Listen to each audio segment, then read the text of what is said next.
Good afternoon. I am Monty McGovern, Stewardship Chair at St. Stephen's, and I'm here today to make a few remarks about why I give to St. Stephen's and why I feel it's important for you to do the same. By now, all of you are painfully aware of the pandemic, which has upended all of us in both of our spiritual and our secular lives.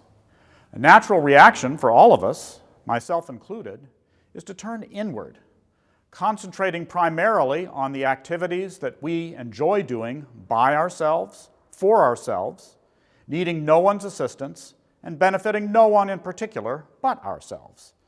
This is particularly true in view of the restrictions on social engagement that we all now face as responsible citizens. But one thing that has struck me, however, about our church's response to this situation is that its outward-directed activities have continued unabated and, in fact, are much more visible than they were before.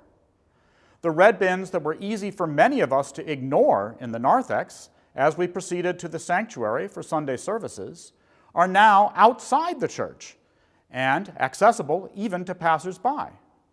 Work on the grounds is now being done by many more people than formerly, and we can all see the fruits of their labors.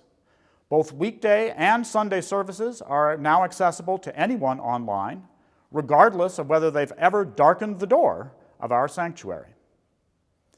Hundreds of meals are being prepared every week for school children throughout the Seattle area.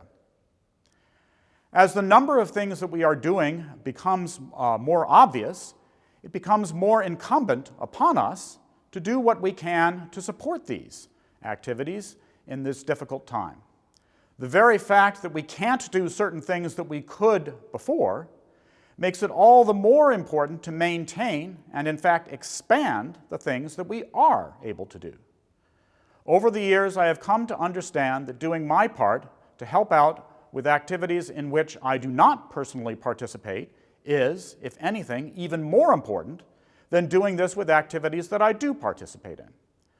My donation of time, talent, and treasure has steadily increased over the years, and I have felt throughout that the rewards for me personally, not to mention the parish and the outside world, have always been more than justified the extra effort and expense.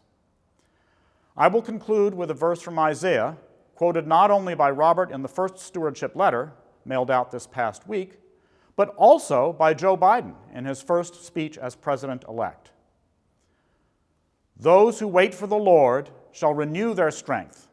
They shall mount up with wings like an eagle. They shall run and not be weary.